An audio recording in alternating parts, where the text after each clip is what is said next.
Good morning. This is Nandan Nilekani, and I'm really happy to be here on this live hangout to talk to you about entrepreneurship. I think India is at a very exciting and fertile base for entrepreneurship. And I became an entrepreneur as a co-founder of Infosys way back in 1981. At that time, we started Infosys, seven of us under the leadership of Mr. Narayan Murthy. And in those days, it was very difficult to convince people to become entrepreneurs. We were from middle class backgrounds, and our parents would dissuade us from doing all these risky activities like becoming entrepreneurs. So we went against the tide in some sense to become entrepreneurs. But I think there's been a remarkable change in the societal and public perception since then. And today, being an entrepreneur is a very exciting thing, a very cool thing.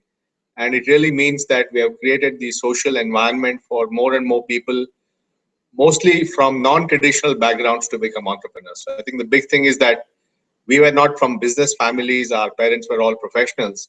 And we were the first generation of entrepreneurs in our families. And I think many more people today can aspire for entrepreneurship.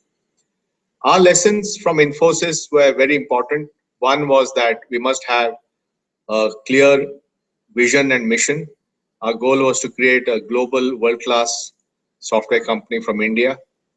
We had to have a set of core values that all of us believed in. So for us, ethics and values were very important. We were sure that we want to run a professional and meritocratic company which is dedicated to high standards of corporate governance and quality. We were clear that we want to be a global company. We clear that we want to create a company that would outlast us and continue with great leadership into the future. And that is happening today with Mr. Vishal Sikka as the CEO. So I think there have been many things that we thought about which allowed Infosys to become a multi-billion-dollar company employing hundreds and thousands of people. Today, I think situation has become much easier for entrepreneurship than when we began over 30 years back. First of all, as I mentioned, it is quite cool to be an entrepreneur, and people around the country, not just in metros, but in cities all over the country, are wanting to be entrepreneurs, and their society and their parents are quite agreeable with the idea. There's also a lot more money, whether it's angel funding or VC funding or mezzanine funding or PE funding and all kinds of funding, which make entrepreneurship possible today, and finding the money for that. I believe that the rise of the internet, the rise of the smartphone, the rise of the cloud, the rise of analytics, the rise of this whole digital platforms like Aadhaar, which we created when I was in the government, are all very fertile ways to think of designing innovative products and services for the future. When you think about it, when we set up Aadhaar, we designed it as a platform. Aadhaar was not just giving a ID card. It was about creating a number on the cloud with a set of APIs, which allowed anyone to build an app and access the Aadhaar API to authenticate a person's identity. Similarly, with the Aadhaar eKYC API, we have allowed anyone anywhere to use the Aadhaar approved photo ID for opening a bank account or an insurance policy instantly. So this API-driven approach was designed not just for building government applications, but also for innovators to build other applications that would ride on top of this API. And today we are seeing a huge interest in innovations coming where entrepreneurs are using Aadhaar APIs to create very interesting products and services for the consumer. So I think the rise of the consumer internet has been a dramatic change in India. And today we are seeing companies with multi-billion-dollar valuations, be it Flipkart or Ola or InMobi, and many other firms started by young entrepreneurs. And so I think we are really going to see a huge wave of entrepreneurship, especially using technology.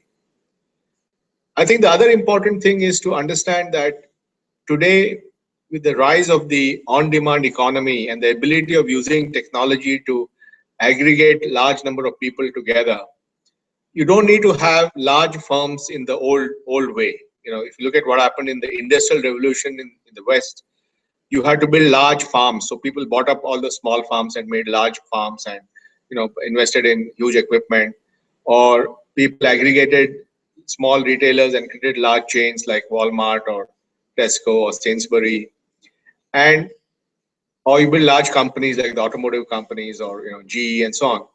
But in today's world, technology allows you to aggregate individual producers. So Uber or Ola is a platform which aggregates thousands of people who drive taxis around, and they don't have to own those taxis, nor do the drivers of those vehicles have to be employees of the company. They just use the platform. So tomorrow we are going to see the same situation where there'll be a platform that will aggregate thousands of small farmers who all will produce with, and they'll be given the latest technology and insurance and so on, and they will produce and behave like a large virtual farm. Or somebody will aggregate thousands of retailers and create a virtual mega store. So this technology allows us to reconfigure things in different ways. And this is just two examples I gave you of how small farmers can be aggregated or small retailers can be aggregated. But this technology stuff will fundamentally change the way we think of organization structures. And so I think there's going to be a huge wave of innovation possible by people who reuse the technology to reimagine different industries. We've already seen the impact of technology on music, on video, on books, on retail, on mobility of taxis, on hotels through people like Airbnb, on advertising with new models like InMobi. So you're seeing a lot of that happening, and I believe that this is only the beginning. I also believe that e-commerce and e-enabled applications will leapfrog. And today, if I want to reach the whole country, if I want to reach the whole consumer in a small town in a remote corner of Bihar, the best way to do that is actually using the smartphone and technology. So I think we're going to see a lot of very innovative business models here. Now, as an entrepreneur, one thing I've learned is the value of having a long-term vision, the value of having a core set of values that you believe in, or being part of a team like we were at Infosys, people who got together and stayed together for 30 odd years because we all believed in a common vision and we all had complementary skills. So that as a group, we were able to do many things. But also entrepreneurship is about persistence. It's being able to withstand adversity and setbacks and brush them away and to go forward. And I think if you really want to think, you need to think big, you need to think long term, you need to imagine that you're running a marathon, and you need to not be disadvantaged or be disillusioned by small setbacks, because if the goal is big enough and bold enough, then you will succeed in the end. I also believe, and I wrote about this in my book, Imagining India, that one of the key requirements for India's future success would be the entrepreneurship, because we have 18 to 20 million people joining the workforce every year. We're going to see massive migration of farms to cities and to industrial jobs. And unless we have millions of entrepreneurs who in turn create jobs, we'll not be able to meet the aspirations of our young people. So making sure that we have millions of entrepreneurs who in turn hire other people in their firms is critical to solving the aspiration and job challenge of India. So I think entrepreneurship is not just about one or two people becoming entrepreneurs, but millions of Indians becoming entrepreneurs and creating innovative firms that provide goods and services. So entrepreneurship is very much required as a fundamental way to address India's economic growth. It's only through entrepreneurship that we can enable jobs and meet the aspirations of our people. And therefore, the role of the government therefore becomes, how do we create a level playing field? How do we make it easy to do business? How do we make it easy for companies to hire, companies to grow, companies to sell across the country? So really, the government has to put in place a great set of rules and processes and level playing fields, which then allow innovators to build their companies. And so I've always believed that the job of the government is to build a platform for innovation and then allow individual innovation and entrepreneurship to flourish. And that's the philosophy that we had in Aadhaar, where we designed Aadhaar as a platform, and then entrepreneurs using the Aadhaar authentication or the Aadhaar eKYC could then build applications and enterprise around it. And I think that concept can be extended across the board. So I'm a great believer in this. And I'm very delighted to be here. I'm very delighted to talk to you about entrepreneurship. And I'll be happy now to take any questions from all of you. Thank you for that, sir. We actually received quite a few questions, around 300 worldwide. Wow, that's great. Screened around 20 questions. And, the first question comes from Vinky Sharma from Patna. It is, why are Indian companies still following the model from the US? For example, Flipkart was inspired by Amazon, and Ola is to a certain extent inspired by Uber. When will we create our own innovative product services? Well, I think what Flipkart and Uber, Ola have done is amazing achievements. I think they've created wonderful Indian companies and taken on these big companies from the West. So I think we must recognize and respect their accomplishment and what they've done. But also, I do see a lot of companies coming up today which will not only necessarily build a model which was created somewhere, but build a model which is unique to our circumstances or our situation. And I think India is a country with millions of small farmers. The average farmer may have just an acre or two of land. India is a country of millions of small retailers. India is going to be a country of millions of small entrepreneurs.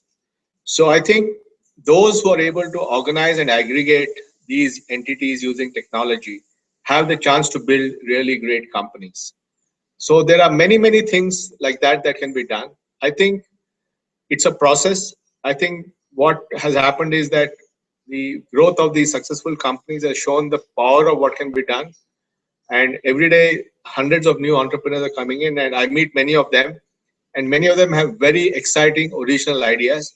So no doubt that you'll see many companies in the next 5 to 10 years that build fundamentally Indian origin disruptive models.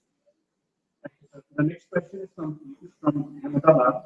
His question is, in the hunt for the next unicorn amongst the startups, is the VC community creating a bubble? And so what is the repercussions for Indian entrepreneurship? Will it be 2001 all over again?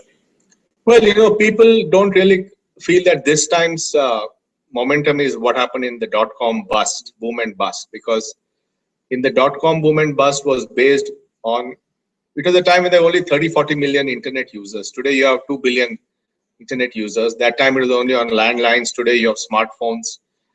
That time it was all based on eyeballs. Today it's based on real revenue. So I think there's a lot of difference between that time and this time. And I think you have to understand what's happening in this market to understand why these valuations are being created. Fundamentally, people believe that different industries are getting reimagined. In other words, the way you do music was changed by iPod. The way you do, video was changed by YouTube. The way you do, retail was changed by Amazon, and so on. So fundamentally, industries are getting re-architected. The way you do, taxi hailing has been reimagined by Uber and Ola, and so on. So what is happening is that industry by industry, you're seeing a fundamental reimagination of sectors. And when that happens, there are going to be one, at best, two winners. Typically, there's only one winner, and that's called the winner-take-all model. So today, in India, Ola is becoming the winner. Globally, Uber has got a valuation of 40, 50 billion. So what's happening is that when you have a winner-take-all kind of a world, then the VCs put more and more money behind the company which they think is going to be the winner of a particular segment. Because they know that once that winner becomes the winner, then it's going to get a value and revenue and profits that are disproportionate. And therefore, I think that's why this whole unicorn thing is happening. And it's possible that, there is some overvaluation. It's possible that some of these unicorns will flame out and collapse. It's entirely possible. But overall, I would say that this is based on a fundamentally real trend, that the power of smartphone, the power of analytics, the power of cloud, the power of mobile, the power of the big data and all that is fundamentally allowing us to reimagine everything, and that will create massive opportunity. The next question is from Ramesh Ranjan. He asks, what is the difference between startups and those in the Silicon Valley? I meet startups both in Silicon Valley and India because I go to the Valley almost at least once a year and maybe twice. And whenever I go, I make it a point to meet with startups either through my friends or through the VCs. And I think, and I meet a lot of startups in Bangalore. I live in Kotamangala, and I live in the heart of this activity, and maybe there are 100 startups within walking distance of my house. And a lot of people drop by to see me. And I have found that the startups here are as good as the startups in the West. I think our young entrepreneurs are as knowledgeable, as sophisticated, as globally aware, as ambitious. So I'm really very, very bullish on Indian entrepreneurs. These are all people very young in their 20s and 30s, but they think big, they think bold, they understand that you have to spend a lot of money to create scale. So I see absolutely no difference in the metal, the caliber of entrepreneurs in the Valley and here. Obviously, there's a lot of things here from an ecosystem point of view which we need to provide our entrepreneurs. But I think we can provide the same level of service. They will do extremely well. Thank you, sir. The next question is, what are you focusing on these days? This is from Shiva Nayak. Thanks, Shiva. Thanks for the question. Actually, I continue to work 80% of my time on public issues. The big thing which my wife Rohini and I have set up along with Shankar Maruvada is a project called Ek Step, which is a non-profit philanthropic initiative to address applied literacy and numeracy so that millions of children can learn how to read, write, and do arithmetic better. Because this comes from our belief that if this digital revolution happens, those who are not educated enough are actually going to lose further and there'll be a further divide. And if they have to come onto the system, then they need to have the basic tools of reading, writing, and arithmetic. And the current school system is not delivering. We have seen the ASA report, which says that more than half the kids in class 5 can't even read class 2 text or do addition of two numbers. So that's one public service initiative that I'm involved with. I'm also involved as an advisor to NPCI on mobile payments. I believe that mobile payments is going to be the future. My book is coming out. I'm co-authoring a book with Dr. Viral Shah called Rebooting India and Meeting the Aspirations of a Billion People, where I'm going to talk about how the technology is the only way we can really leapfrog on India's development. Then I'm also doing some selective investment in startups and so on. And then I'm involved with urban issues through the Institute of Human Settlement. So I have actually a portfolio of things I'm doing. I'm very busy and very happy being productive. The next question is one, sir. With the surge in we are witnessing the death of a lot of traditional professions. Post offices, travel agencies, etc. Leading to unemployment. Will this lead to social unrest? This is from Suraj. No, I think, Suraj, my feeling is net, the job creation from the new technologies will far outweigh the job loss from the old. And that is a necessary part of technical evolution. I mean, if you go back and look at, 100 years back before the automobile, the people went around with horse carriages. And you had horse carriages and you had companies that made horse carriages and you had horses and you had people who drove horse carriages. And then they became, you didn't need that in the automobile world. Similarly, before the invention of telephone switching, you had people actually sitting and switching calls. So you had thousands of telephone switchboard operators. And that was essentially obsoleted by technology. So technology will always obsolete some professions. But I think the big prize we have is that this technology, by fundamentally reorganizing the way we do things, can dramatically improve the efficiency and productivity of a society, dramatically reduce the inequality between urban and rural India, and create jobs for millions of people. So I think net, it'll be far bigger positive impact on economy than the job loss that will happen on some professions that will get reimagined by this technology. So this is from Akash, Santa Clara, US. Your views on when should one go for funding? As late as possible. So I think, obviously when you start, you'd like to bootstrap and, you would like to take some angel funding from friends and family or even from regular angels, which is a good thing. And as far as possible, you should, use that money to grow, because The later you raise funding, the bigger the value you have. The bigger the value you have, the less you need to dilute. So I think, but at the same time, if your business strategy requires a huge dose of capital to grow rapidly, then you must bring in that capital. So so one does not compromise capital raising for business strategy. In other words, business strategy demands capital, we must go and get it. Otherwise, we should really do it as late as possible in the game when we have achieved a sufficient market value that our dilution is minimal. This question is from Imran San. Are we entering an age of digital haves and have-nots where people with access to information and technology would look for those? So I think there's definitely there's two types of digital divide. You raised a very important point. One is obviously those who have access and those who don't have access. Clearly, somebody, if a child in Santa Clara who's 2 years old and her parents have got her an iPad and got a lot of reading material and games on the iPad, and you have a child in a village in Jharkhand who doesn't have any technology, as it is, the child in Jharkhand doesn't have access to education.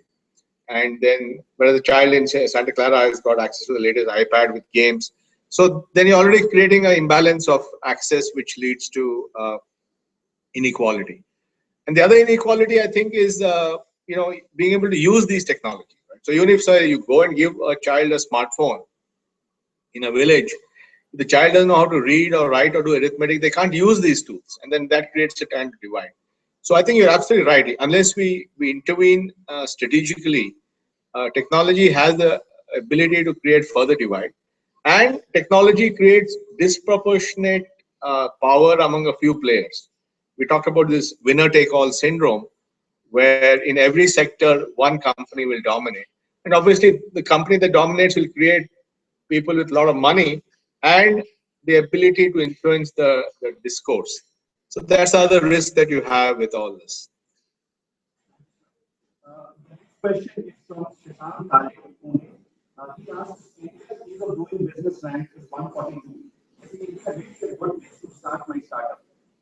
Well, I think, there are, obviously the government is making efforts to improve India's rating on ease of doing business by simplifying business process, by automating, by having single window and all. So that's what the government is doing. But I think, notwithstanding the challenges of doing business, the fact that we have a population of over 1 billion people, rising aspirations where everybody wants to get ahead, rising incomes, $2,000 per capita going up to maybe $5,000 per capita in the next 10, 12 years. Ubiquitous connectivity through mobile broadband, smartphones becoming prevalent, a population that adopts technology easily. I think, notwithstanding the challenges of doing business, this is still one of the best places in the world to start a company and create value. The next one is, the biggest question for any aspiring entrepreneur is how to start and where to start. Give us an example of what you started so that it might help us. This is from Ananya. Ananya, I think, we began a company more than 30 years back, so it's not clear that's, but let's say when we began, as I said, Infosys began, Mr. Murthy was the chairman, we were all working with him. Because at that time, we felt that software was going to be a very big industry, that Indians would do very well at software, that there was a role for an Indian-owned and Indian-managed company that could be global. And if that company adopted the highest standards of quality, values, corporate governance, it could grow very big. And that technology would make it possible to sit anywhere and do software for anyone. So these broad fundamental tenets allowed us to create Infosys. So I think when you look at the situation, you have to examine what's on the ground. You look for opportunities, you look for gaps. India is an underserved country in the sense that 1 billion people are not getting the services that they deserve, the service that they want, the products that they want. And now technology is allowing us to reconfigure the way we deliver that in a much cheaper, better fashion. So I think there are so many opportunities today for improving the customer experience and creating new products and services for underserved population that are hugely demanding. I think the sky's the limit in trying to identify sectors or opportunities. The next one is, there are a lot of sacrifices that one has to make on becoming a successful entrepreneur, including personal and family sacrifices. What is your take on it? This is from Norin, Mexico. Naurin, I think this is very important. I think there, as you rightly said, there are both personal and other sacrifices. For example, at Infosys, for the first 8 to 10 years, we took very low salaries. We lived very frugally. We didn't own a car. We company saved money and bootstrapped it back and so on. So there were a lot of sacrifices in terms of our lifestyle, which we could have easily got if we had taken a job in a company. Similarly, I used to travel 2 to 3 weeks a month. I would be on the road meeting customers. So there's a lot of sacrifice in being away from your family, especially when your children are young and so forth. So there are a lot of personal sacrifices, other things you do. Also, when you work in a entrepreneurship, you must be willing to take, criticism from anyone. You must be willing to work with different kinds of people. So you have to, sort of become very mature and humble in your approach. So all these things are huge things that you can do. But at the end of the day, because you work in India, you make an impact by creating jobs and creating services for customers. It's well worth the sacrifices to get there. What traits define a good CEO? This is Neha from Ambala. I think today, I believe that being a good CEO is, first of all, you have to be a very effective motivator of people, because more and more the success of firms is going to come on the quality of people they attract and the execution of the projects that they do. And this can only be done with great people who are highly motivated. So leadership is a lot about empowering and motivating a great team. Leadership is also about, I think, a good CEO is someone who understands both strategy and execution. The strategy and vision is important to get the long-term thing right and figure out how to navigate. But day-to-day execution is equally important to get there. Now, if you have only vision and strategy without execution, you'll only be a dreamer. And if you have only execution without vision, then you're just an implementer. But if you want to be a successful CEO, you have to be both a visionary and an implementation on the ground day to day. So you're able to sort of navigate between these two levels. And then you should be a great consensus builder, because ideas have to come from everywhere. You have to bring different kinds of people together. You need to do that. And then you must have a firm set of values which you lay down for the company that you run. And there are many other things, but broadly, these are some of the main things. Thank you, sir. This question is from Team Edureka, sir. We were grappling with how do you, once you have created the company culture, how do you maintain that as the company starts to scale up? No, I think culture is something which is sort of difficult to define. But I think one is, of course, you can embed the culture in the rules of the company and so on.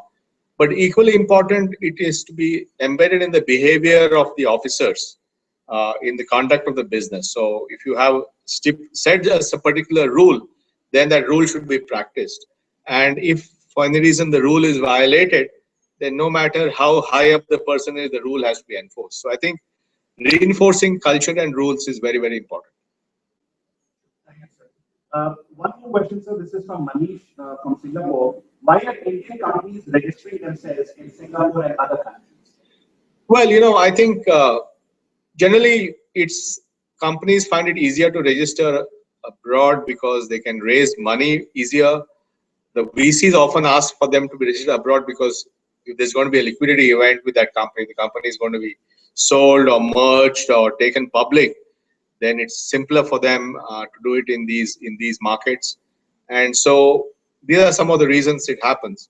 But there's a big movement in India to encourage companies to list in India. For example, there's a very good volunteer organization called iSpirit, which wants to make India a software product nation. And they have working closely with SEBI, which is the market regulator in India, and SEBI has been very proactive in coming out with guidelines to make it simpler for companies to list in India. So we hope that as it becomes easier for companies to list in India, then more companies will incorporate here and list here. From Ankur Maheshwari, Bangalore. This question is: do you think builders take all these values in a huge, diverse, and varied consumer country like India? I think in a digital world, it is possible, because what happens without takes all is that it creates a virtuous flywheel. So let's say that you have a retailer or you have a taxi aggregator. Now, the bigger it gets, the more taxi drivers want to be part of that company. The bigger the number of taxis they have, the more customers will want to use that app, because liquidity is very important, in the sense that if when I suppose I'm sitting in my house in Koramangala and I want to order a taxi from my friend Bhavish Agarwal at Ola, and I look up his app, I want to see 4 or 5 taxis within 3 minutes of my house. So that liquidity is important, that there are taxis moving around. So when you create a liquid market which allows millions of customers on one side to use it and millions of taxi drivers on the other side, then it's very difficult for somebody else to come into the space, because you have to create both supply as well as demand. And so even in India, I think winner takes all is a valid thing. Now, if you're in a business that is a physical world business that has a localization, regionalization aspect, then I agree with you. I mean, it's very difficult to say how do you create a national hospital chain, because hospitals may be local and so on. But in technology-based businesses, I think winner takes all is equally valid in India. And that's the big prize. That's why people are pouring in billions into these companies, because they see them as becoming winner takes all in their sector. One more question, which is a very interesting question. This is from Neena. She asks you, what are the books that inspired you? And are there any books which can help you prepare better for being a better human being and a better entrepreneur? Well, I mean, I think, I mean, there are a lot of books, but, I typically on the books front, I've tended to read more strategy books, books by people like Peter Drucker, who was the real guru of strategy, or Clayton Christensen, who's been a big guru on innovation, or Michael Porter on strategic competitive advantage, or the late C.K. Prahlad, another genius on bottom of the pyramid, core competence. Came out with terrific ideas. So that's broadly one area.